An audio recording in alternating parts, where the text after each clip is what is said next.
अस्सलाम वालेकुम, मैं यास्मीन ख़ान हूँ और अब आज का वीलॉग शुरू करते हैं। और आज है 1 फ़रवरी 2025। तो हस्बे मामूल जैसे कि हम हर वक्त ट्रम्प को याद करते हैं, तो उसी सिलसिले में फिर उसी की बात ही शुरू करते हैं जिसने आजकल पूरी दुनिया को नचा दिया है, ट्रम्प ने ना। तो उसके जितने एग्जेक्टिव ऑर्डर्स हैं या जो उसका डर खौफ है लोगों के दिलों में, और इवन के कंट्री वाइज, इवन के प्रेसिडेंटशिप भी जो है लोगों की, कंट्रीज़ की, और प्रेसिडेंट भी है, वो सब उससे डर रहे हैं। तो अब उसने एक बयान दिया है कि जो आपको मालूम है कि 2 दिन पहले एक प्लेन और हेलीकॉप्टर का आपस में क्रैश हुआ है, जो कि बड़ी बहुत गलत खौफनाक किस्म का हुआ है, जिसमें बहुत सारी जानें गई हैं। तो उस सिलसिले में ट्रम्प ने कहा है कि ये बाइडन और डेमोक्रेट्स की जिम्मेदारी है। इसने उनके ऊपर एक बयान में डाल दिया है। तो अब ये तो खैर कंप्लीट इन्वेस्टिगेशन के बाद चीज़ें सामने आती जाएंगी, लेकिन अभी फ़िलहाल इसने उनके ऊपर बात डाल दी है। जिस तरह के हर चीज़ जो है वो पाकिस्तान में जितने भी नून लीग के हैं और जरदारी है, ये सब सारा कुछ पीटीआई पर डाल देते हैं। जो भी वहाँ पर कुछ दिन होता है, 9 मई या 26 नवंबर, कुछ भी है, वो सारा कुछ पीटीआई ने किया होता है, इमरान खान ने किया होता है या बुशरा बीबी ने किया होता है। तो इस तरह इसने भी ये इस बयान में ये कह दिया है। खैर एनीवे, ये तो इन्वेस्टिगेशन के बाद चीज़ें पता चलेंगी। बाकी जो ये प्लेन क्रैश हुआ है, इसकी थोड़ी थोड़ी सी चीज़ें सामने आती जा रही हैं। अभी तो कंप्लीट इन्वेस्टिगेशन होगी, फिर पता चलेगा। जो हेलीकॉप्टर है ब्लैक हॉक, वो एक्चुअली ये तो आर्मी का हेलीकॉप्टर।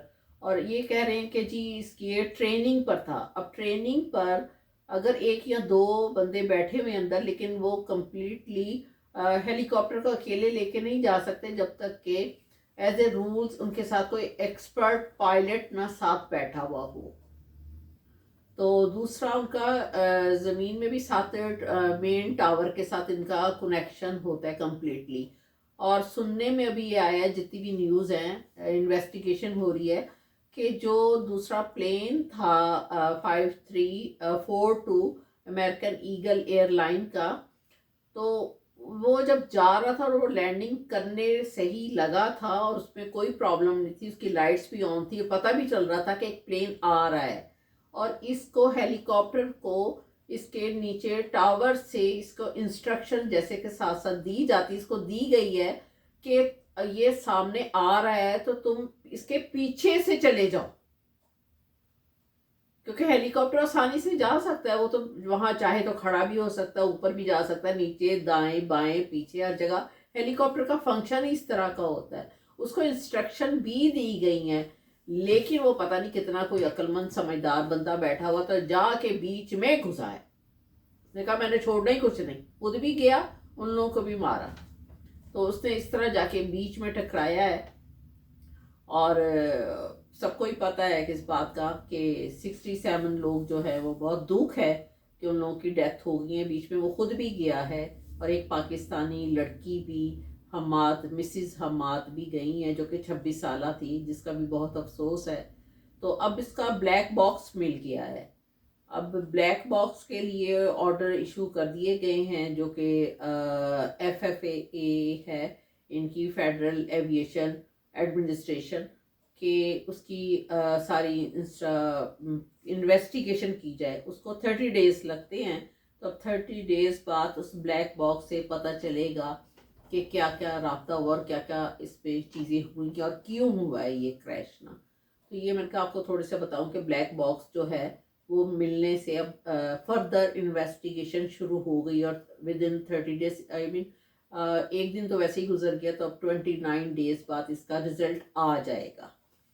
तो दूसरा, ट्रम्प ने सख्त जो कि गैर कानूनी लोग हैं, उन लोगों की पकड़ धकड़ सेम उसी तरह बड़ी ज़ोर शोर से जारी है। बहुत सारे लोग पकड़े जा रहे हैं, जिसको कुछ ज़्यादातर ड्राइविंग लाइसेंस के ज़रिए भी चेक किया जा रहा है लोगों को।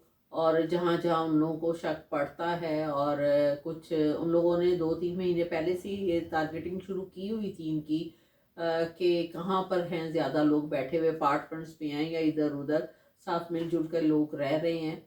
तो उनको ज़्यादातर गवांदमें जेल है कोई, वहाँ पर इनको रखा जा रहा है। और 30,000 के करीब वहाँ पर उनकी रहने की जगह है, जो कि उनके बिस्तर लगे हुए हैं, उनके बेड वहाँ लगे हुए हैं।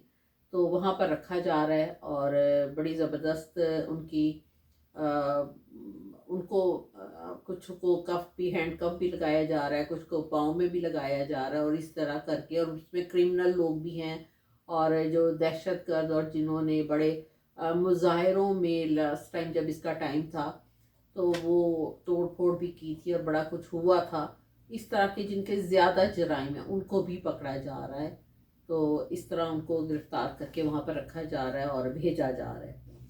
तो एक तो ये था। तीसरा एक इकोनॉमिकल, आप इसका वॉर कह लें, किस तरह की एक किस्म की ये भी शुरू हुई है। वो कैसे है कि वो जो ब्रिक्स की कंट्रीज़ हैं, आपको मैंने पहले भी एक वीलॉग में बताया था, जिसमें इंडिया है, चाइना है, रशिया है, अमेरिका है, इसी तरह के और भी दूसरी कंट्रीज़, यूरोपियन कंट्रीज़ भी हैं ब्रिक्स में।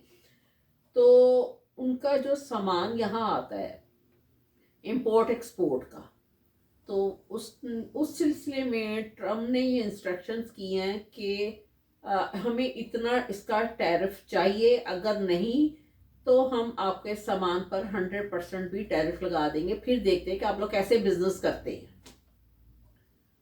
क्योंकि जब वहीं से सामान महंगा आएगा तो मेरे और आप जैसे लोग यहाँ पर कैसे बाय करेंगे।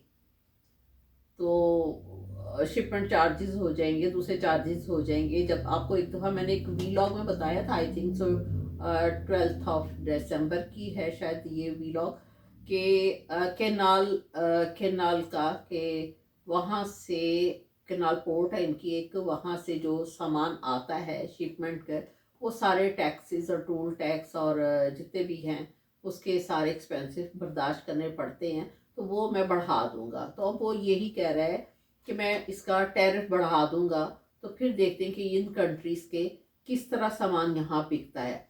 क्योंकि मेन वजह यह है कि वो कंट्रीज़ चाह रही हैं, जो ब्रिक्स की कंट्रीज़ हैं, उसका रीज़न पीछे क्या है कि वो चाह रहे हैं कि अब डॉलर में ना हो जितना भी बिजनेस है इंपोर्ट एक्सपोर्ट का, वो इस करेंसी को चेंज करना चाह रहे हैं। वो अपनी करेंसी में या दूसरी करेंसी में, क्रिप्टो करेंसी है, दूसरी करेंसीज है, उनकी कंट्रीज की करेंसीज हैं, वो उसमें लाना चाह रहे हैं, वो डॉलर में नहीं लाना चाह रहे।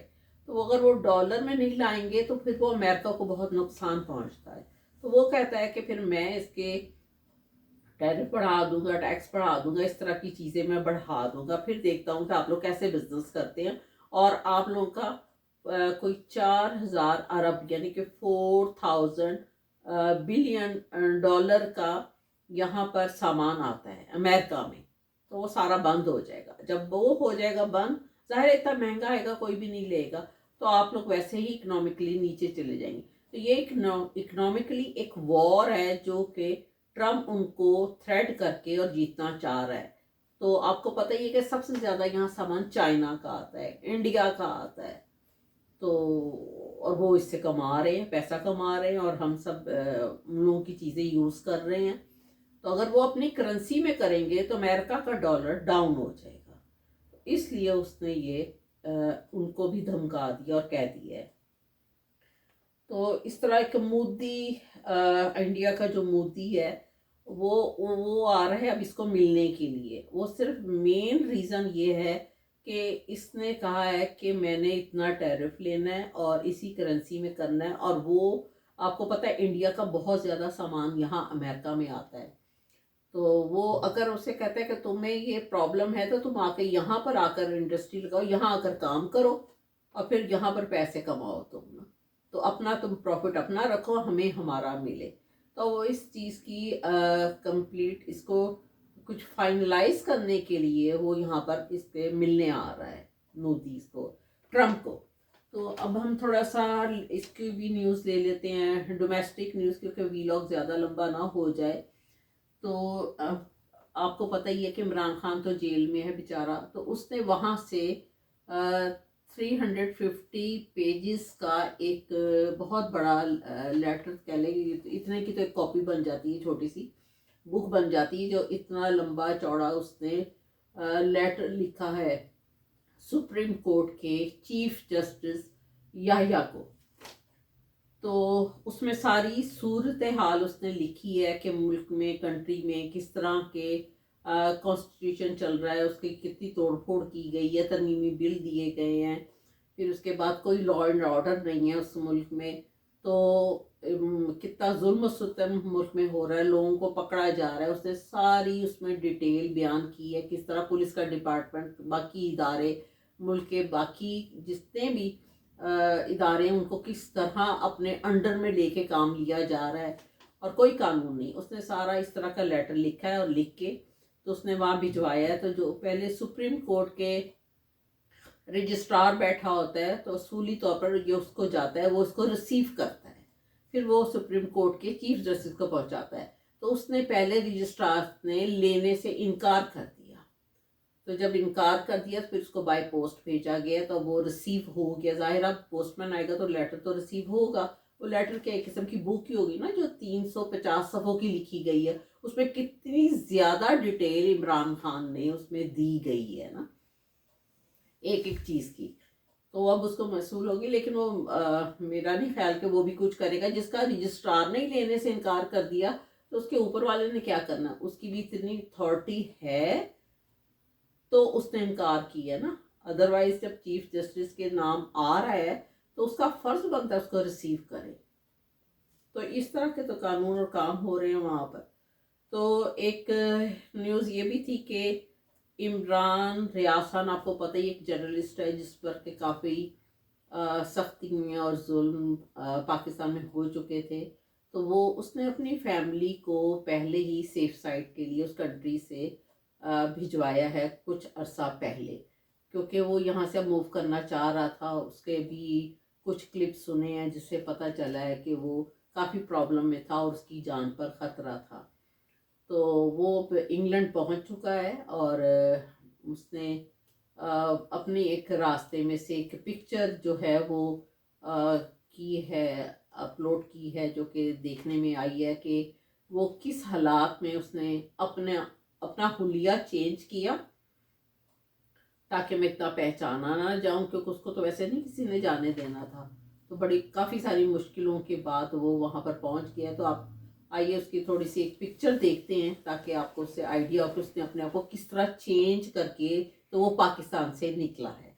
तो आप देखिए कि ये पिक्चर आप देख रहे हैं, ये इमरान रियाज खान साहब हैं जो कि पाकिस्तान से इंग्लैंड के लिए गए हैं, और वो इस हुलिये में अपने आप को चेंज करके तो इस तरह वो वहाँ पर पहुँचे और कहते हैं कि मैंने रास्ते में बहुत सारी तकलीफ़ें उठाई हैं, कुछ हाथ और पाँव उनको चोटें भी लगी हैं। आपने देखी ये पिक्चर इमरान रियाज खान साहब की। तो वैसे भी ये इस्लाम में भी है कि नबी पाक सल्लल्लाहु अलैहि वसल्लम ने भी फरमाया है कि आपको कहीं पर रिस्क की कमी हो या ना मिल रहा हो, प्रॉब्लम हो या कोई और तकलीफ हो, तो आप वहाँ से हिजरत कर जाए। तो उसने अच्छा किया, वहाँ से हिजरत कर गया, अपनी फैमिली को पहले भिजवाया, उसको अपनी रोज़ी कमाने में भी आसानी होगी। और सबसे बड़ी बात, जान है तो जहान है, यही सुना करते थे अपनी मदर से भी। तो सेफ साइड होकर पहुंच गया है। तो आप अब जो है दूसरी एक और भी खबर दूं कि पीटीआई के जो एक एहतजाज हो रहा है इटली में, इटली का शहर है हरीशा, वहाँ पर एहतजाज हो रहा है 2 फरवरी को दिन 2:30 बजे 2:30 पर। तो वहाँ पर काफ़ी सारे लोग आ रहे हैं और ये संडे वाला दिन होगा, इस संडे की बात कर रही हूँ मैं। तो वहाँ पर पीटीआई का है और इसमें काफ़ी सारे दूसरी लोग भी आएंगे जो कि मुख्तलिफ उससे ताल्लुक़ रखते हैं, जैसे ह्यूमन राइट्स वगैरह के हैं इस सिलसिले में, कि उनके साथ भी इनकी मुलाकातें हैं पीटीआई के लोगों की। और वो लोग पीटीआई के लोग कहते हैं हम उनको बताएंगे ह्यूमन राइट्स के लोगों को कि पाकिस्तान में किस तरह की प्रॉब्लम्स हैं सॉरी, और क्या जुल्म सितम हो रहा है।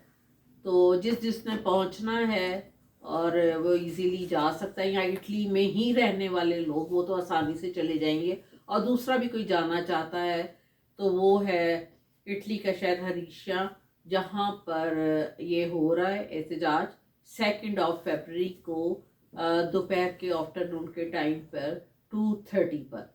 तो इसमें आप लोग शामिल ज़रूर होएं और होकर पाकिस्तान के जो हालात, सही हालात हैं, इंसान को झूठ तो कहीं भी नहीं बोलना चाहिए, तो वो जाके सारे बताए जाएं।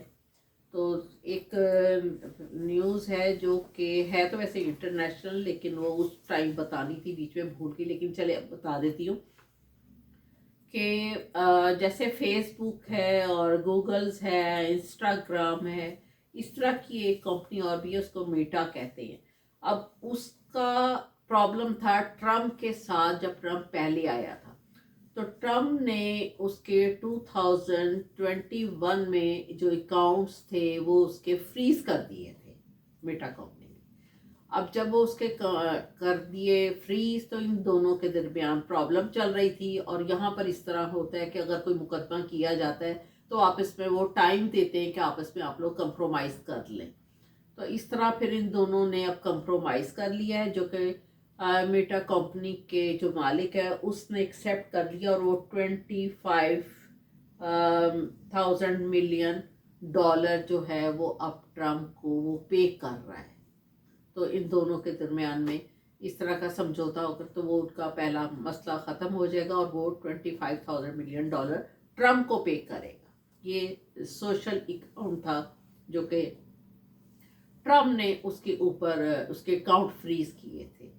तो मैंने कहा ये आपको छोटी सी इस तरह की न्यूज़ है कि ये बता दूं कि यहाँ पर इन मुल्कों में देखें अगर इस तरह के मसले मसाइल हों तो वो किस तरह आपस में कंप्रोमाइज़ कर लेते हैं। लेकिन पाकिस्तान हो, इंडिया हो, बांग्लादेश हो, इस तरह की दूसरी जितनी भी कंट्रीज़ हैं जो कि अभी इकनॉमिकली अपने आप को स्ट्रॉन्ग कर रही हैं, इंडिया ने तो खैर काफ़ी अपने आप को स्ट्रॉन्ग कर लिया है, इवन के बांग्लादेश ने अपने आप को कर लिया है।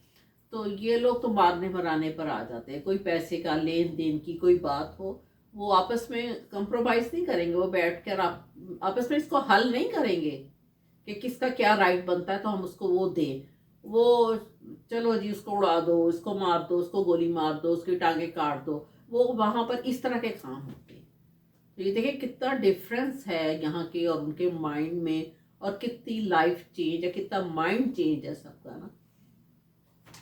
तो ये थी थोड़ी सी न्यूज़।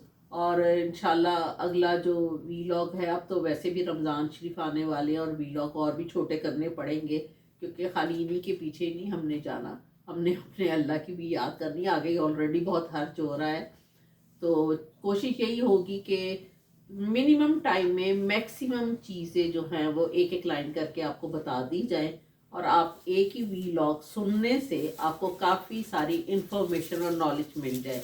वो अलहदा बात है कि मेरा उसमें काफ़ी टाइम लग जाता है, तो आप लोगों से इतना नहीं होता कि मेरे चैनल को सब्सक्राइब कर दें, जो कि आप लोगों को करना चाहिए, और आगे भी उसको शेयरिंग भी करें, और सब्सक्राइब करने के लिए भी प्लीज़ कहिए। मेरा चैनल है जी 7RYK। Thank you very much. कल फिर ज़िंदगी रही तो मिलते हैं। खुदा।